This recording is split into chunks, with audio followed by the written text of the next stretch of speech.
Good evening, YouTube friends. It's been a while since I've uploaded anything. I just have not been in my ham shack for months and months. Just spending family time, just needed a break from it. I think everybody goes through that. And then you get excited about radio again and you jump back in. And here we are. So, and we're going into winter too. So winter time's always radio time for me. Best propagation, and it's you're inside doing stuff in the shack instead of outside. So what we see here is my next possible restoration. I have a lot of radios I have not shared on video before. I just acquired this one really cheap. Got a good deal on it. It was inspired by Buddy, the Radio Workshop. A buddy of the Radio Workshop. He just worked on one of these in his last video about a month ago. Except his was the older version. This one was made from 40, these were made from 40 to 50, 1950, 1948 to 1950, originally with a different IF frequency. It was 2 point something, and it escapes me what it is, but it's 2 point something, instead of the traditional 455 kilohertz. It was like 2 point something megs, and on this one. And they did that because this radio does the traditional AM band, but then it does all the shortwave bands up to 30 meg, and then it does the 6 meter band. And apparently, on the 6 meter band, they had issues with image rejection, so they put this out with a 2 point whatever it is IF, because that eliminated image rejection, and especially on 6 meters. Of course, when this was made back in 1948 to 1950, 6 meters was much more popular as a ham band. It is still in use. You can still hear people on it occasionally, but it's rarely used. They call it the magic band because it's rarely open. The propagation on it's not always good, but when it does open up with good propagation, you can go hundreds and hundreds of miles. It's also the ham band that was most responsible for TV interference, probably more than any other back in the 50s and 60s, because it's close to the old TV frequencies. At any rate, it didn't sell because even though it was better for image rejection and getting multiple signals coming through on different areas of the thing, it was apparently poor on selectivity. So they redid it and came out with a new one in 1950 with a 455 kilohertz IF frequency, and that one sold up until I think 1958. So this one is actually rarer because there were less of them made. They were only made for 2 years, maybe even a year and a half, because it was 48 to 50, but then the new one came out in 1950. So I don't know where the overlap occurred, but it was not made for long.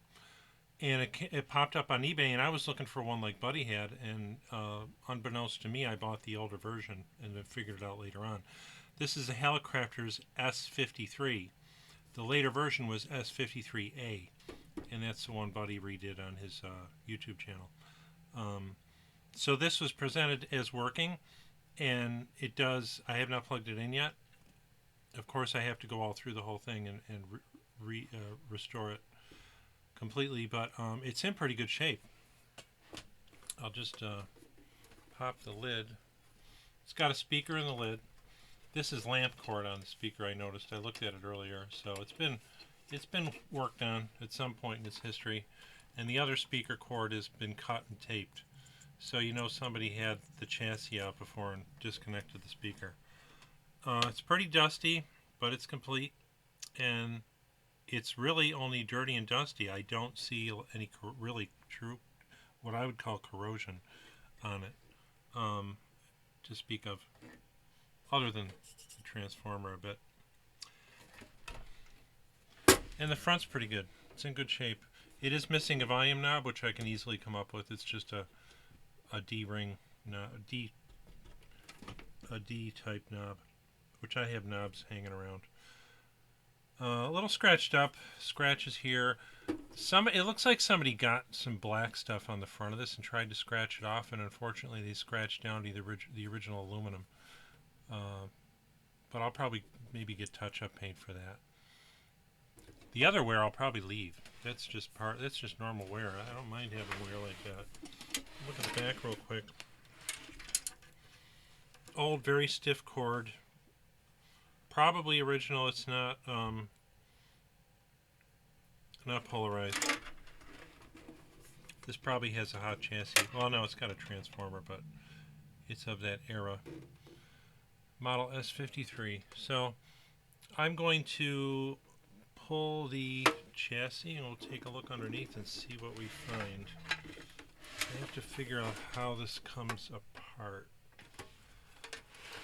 I suspect, well, the front comes off. It probably slides out from the front. Yeah. Yep. Let me get a screwdriver. I wasn't going to do this on camera, but why not? It's always fun to have the first look into these things after you get them. I just got it today. Came in the mail. I unpacked it because it was in a huge box, and I don't like fighting with boxes and packing material, doing an unpacking video. Nobody wants to watch that anyway. But I literally just dropped it down on the desk, popped open the top, looked inside, and then started the camera rolling. So we have two, well, you know what, where's my cup? I had a cup somewhere to throw screws in. There we go.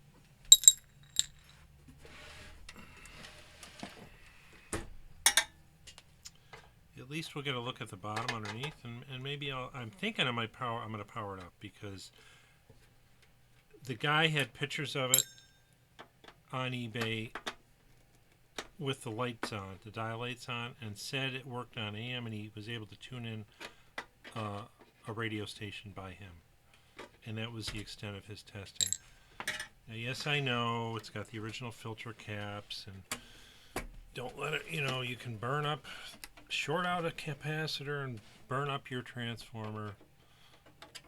But I also think, and I've found this to be true the longer I've been at this and watching other people do it, it's often best to start out with a basic test of what the radio does before you start pulling it apart and replacing parts, so you know what you're working with. I think this big screw has to come out. That one will be into the base of the chassis. Yep, I can see the chassis moving behind it. You can't see it, but it is. That holds the chassis in the front. The other screws held on the faceplate. And there's a couple others missing. I think it'll slide out the front now. Pretty sure it will. Of course, my speaker will be connected, but that's fine. I'm not going to go far with the case. Yeah, it's moving a little. Here it goes. Not going to be able to go far without taking the speaker off the cover.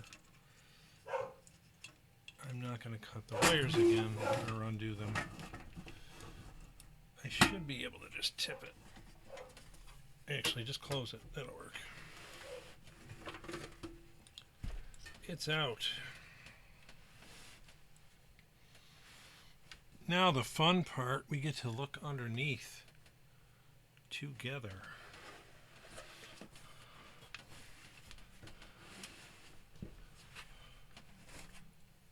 First look, see how much work has been done on this thing over the years and how original it is.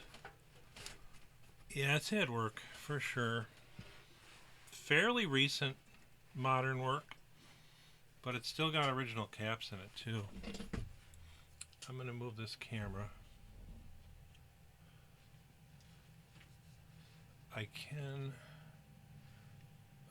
I'll probably do some zooming in, but yeah, I mean, that's a new cap, newish, mailery. Obviously the orange drops, there's a couple orange drops in here. 3, 4, 1, 2, 3, 4, 5, 6, there's 6 orange drops, but there's still paper cap down on the bottom and all these plastic bumblebee caps. which are paper caps enclosed in plastic.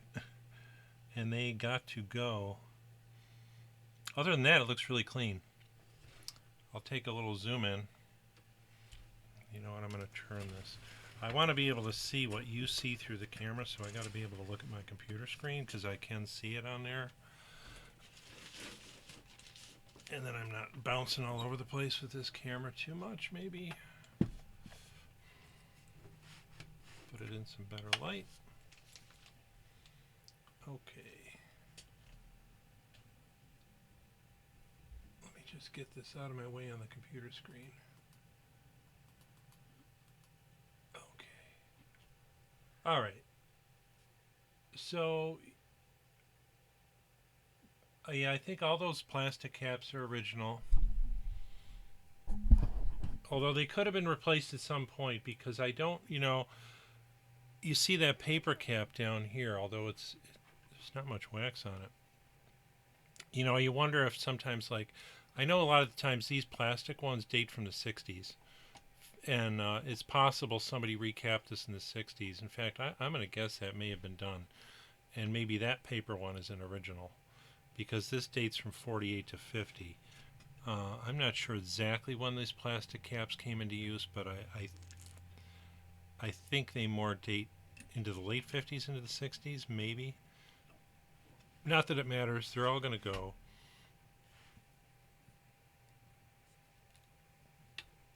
And this one, somebody wrote on it, 200 volts, plastic mailery, but it says it's a 600 volt DC, 1.1 microfarad. So why would somebody write 200 volts? Maybe they measured the voltage on it and it had 200 volts going through it. That could be. And these funny looking ones here, I don't know what kind those are. Spin it around here. Type 6020B, 0.003 microfarad, 400 volts DC. Yeah, I've never seen them like that before. The solder on them is old, but that doesn't mean it's original because maybe those were replaced in the 60s and the solder would still be old. So who knows? Obviously this up here has been worked on. And that's looks like original wiring, but that's definitely been soldered and unsoldered. So is this. This makes me think these plastic ones are redone because these that's not original. It's a big blob on there. That's not the original cord, obviously. It's got some kind of green paint crap on it. So I doubt that's the original cord. Although, again, that probably dates from the 60s, so I think somebody worked on it then. But then later on, these orange drops definitely are not from the 60s. So it's been worked on more than once, which isn't always good, but overall, I don't see anything too out of sorts. Hopefully it didn't get totally screwdrivered as far as the... Although the alignment in this would be easy to do. Buddy did the alignment on his video, and it looked pretty straightforward and pretty easy. Okay, that's it. I think for the look, let's turn it on. Let's get crazy and see what happens if I turn it on. I gotta think of what antenna I have. I haven't been in here in so long. I mean, I have my outdoor ham radio antenna up in the air. It's a G5RV, and I guess what I'll probably do is just put some alligator clips to that antenna. Let me get set up and I'll be back. Okay.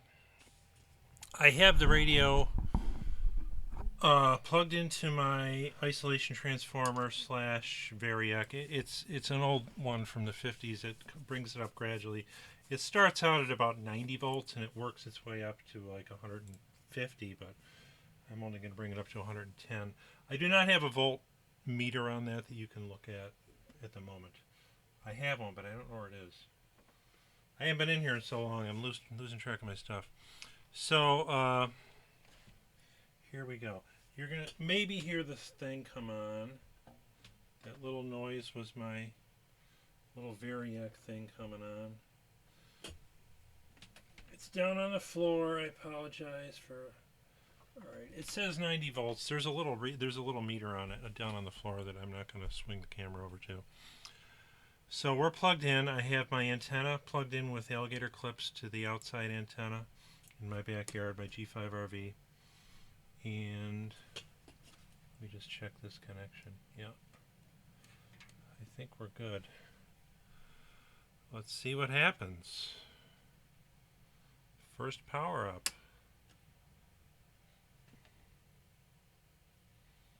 The lights on? Let me dim this. Yep. Lights are on. Tubes are lit. I think that's the rectifier tube over there to the right, the bright one. There's some miniature tubes down there that are lighting, but it's not really showing up on the camera. Let's bring this light back. Yeah, you can still see it's lit. I have no idea what band I'm on. I should have started with that. Let's. Okay, it is on the A band, which is the AM. Noise limiter's off. Standby is off. It's not on standby. Let's turn the volume up. I'm only on 90 volts, so we might not get a thing. No, volume's up all the way. There's a sensitivity control too. I'm going to turn that up. Oh, sensitivity control worked. Yeah, I hear a radio station. In the 50s, when the people on television. Excellent. Madden got 4,000 votes. We can put Carmella up against Madden and she'll win. It doesn't work that way because you have to divide the party. You know, so people don't understand sensitivity. This stuff. They just kind of look at it. I would call that the RF control. On a regular ham radio, you would have RF gain. Yeah, well, they do. And what they're calling sensitivity is really RF. Appreciate the compliments there. Do traffic and weather. What about that? After this. Because it's working as a volume control. Well, I gotta be happy with that. The AM works good. I am gonna recap this though. I'm gonna replace everything. Except maybe the orange drops they'll leave. Now, Magic 590 and 100.5. Dependable traffic. Alright, let's try the next band. B. B starts at 2.6, goes up to 8, goes up to 6. It's going to hit the 80 meter ham band. This does have a CW setting, so if I get anything, let me put the voltage up too, though. I'm only at 90 volts. I'm going to do that down here. Now we know it's working and nothing blew up. There's no smoke. Let's see.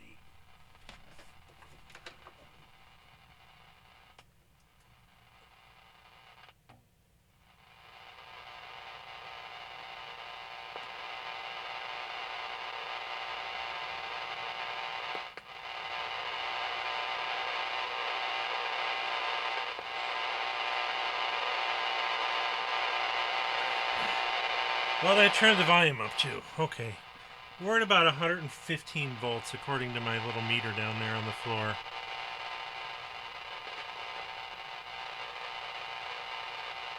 Very noisy. Let me try the noise limiter. Yeah. The noise limiter really quiets it down. Whether it knocks out signals, though, I don't know. We'll see. That's on full volume.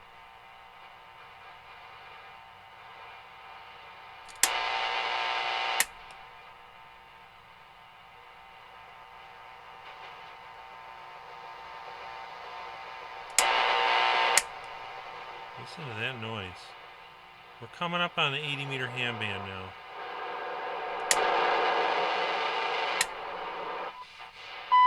Oh, there we go. G5RV. Yeah, oh no, that's the Canadian one probably. It's 3.3, I think. CHU Canada. Coordinated Yep, that's the Canadian one. 22 hours. That's 3.3, I believe they run that at. CHU?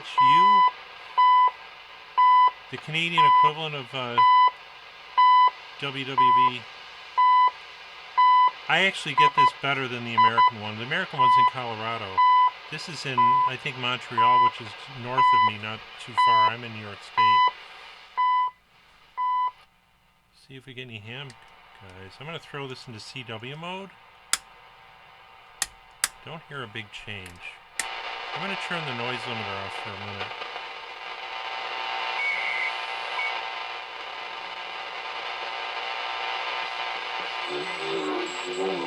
There's some digital.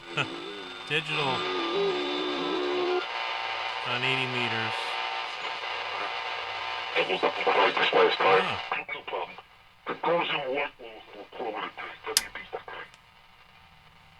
I don't hear any difference flipping the CW switch.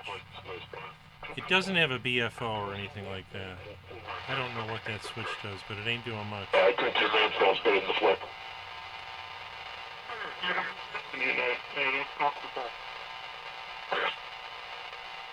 Of course, you get the Donald Duck thing. This has a band spread over here, so we'll try to tune this in.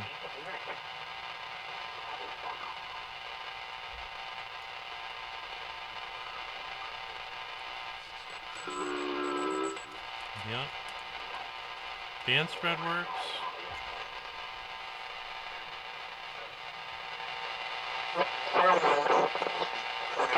Of course, this is single sideband, so it's going to be unintelligible. If it had a BFO, you can sometimes tune that in, but this CW switch, I don't hear any difference.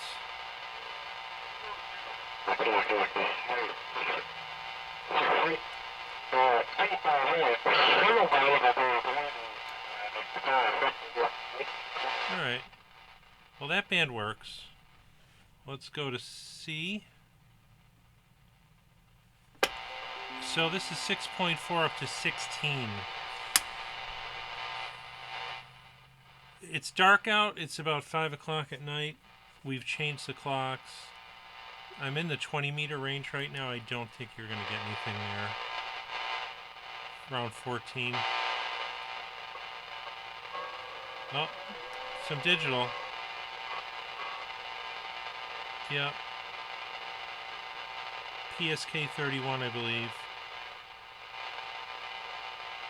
Which typically runs at 14.00070.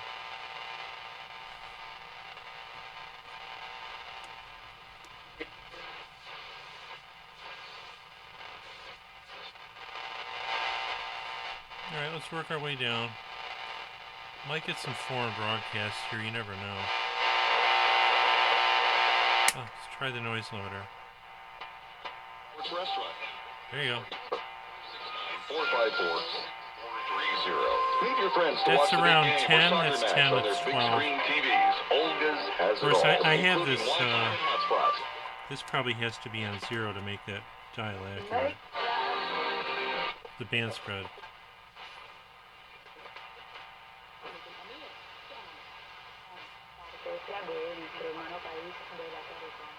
Oh no, it says set main tuning. There's an arrow. I just noticed that. That has to go to that end. Maybe? To make it accurate? Recognizing that we are blessed to be living in America. So it's the around greatest 10. country in the world. And I couldn't get past the second grade with full school. All right. I'm surprised at how good this works.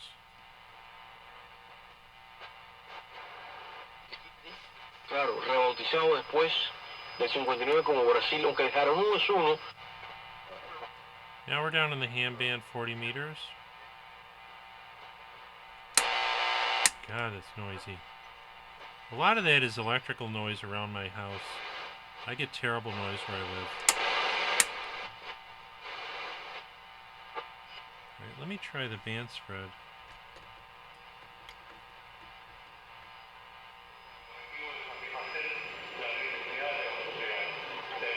It's a foreign broadcast.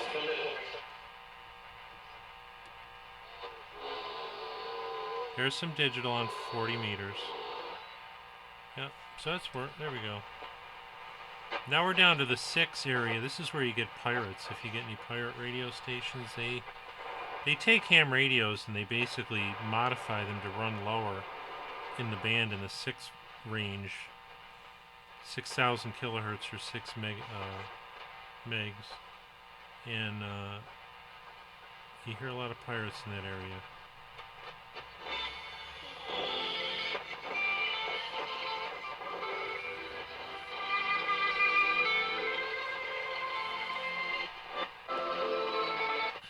Había otro criminal. De acuerdo al...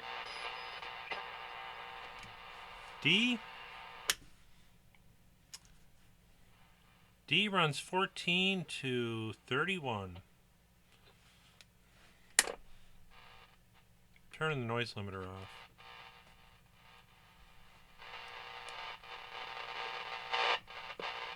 Having stopped a man that's planning the building and warning him. Man, I am really surprised to do this. But it had become a kind of fait accompli with everybody who would...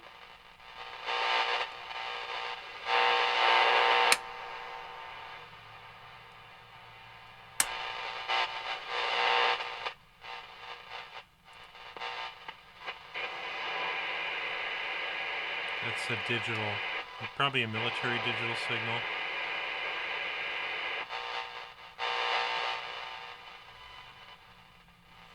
Now let's try 6 meters, which I don't expect to hear a darn thing on, but I'll do it anyway just to see if it's working. Limiter's off, it's on AM mode. And it says this should be at the other end, I think. I don't have the manual for this. I ordered the PhotoFact for this so I could recap it and realign it. So I'd have the data to realign it. Was mainly why I wanted the PhotoFact. Sam's PhotoFact. I mean, it's receiving, it's just there's nothing there. It's very quiet too. 6 meters. So it sounds like it's off there. But I'm still turning not a thing.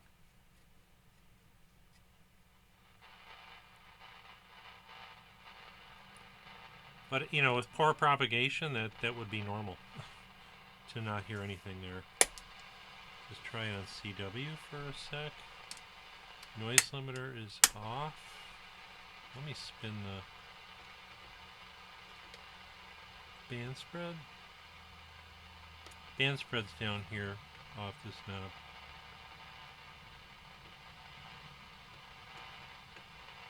I mean, it's receiving on that those frequencies. You can hear the changes in the static and whatnot. But it's just not. Oh, you know what I think? I just realized this. You move the main tuning down here, set main tuning, and then if you use the band spread, I think this correlates with the 6 meter numbers. Yep, I think so, because it goes up over the red thing goes up over that line.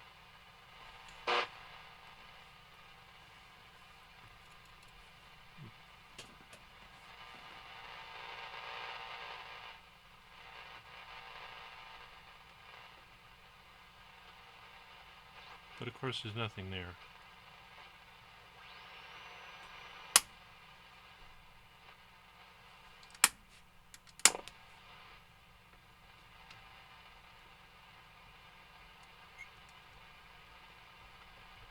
See if it goes standby works. Yep, it has a standby switch. So you can leave it powered on and turn it off. The speaker. Let's go back up to the other band for the last finale.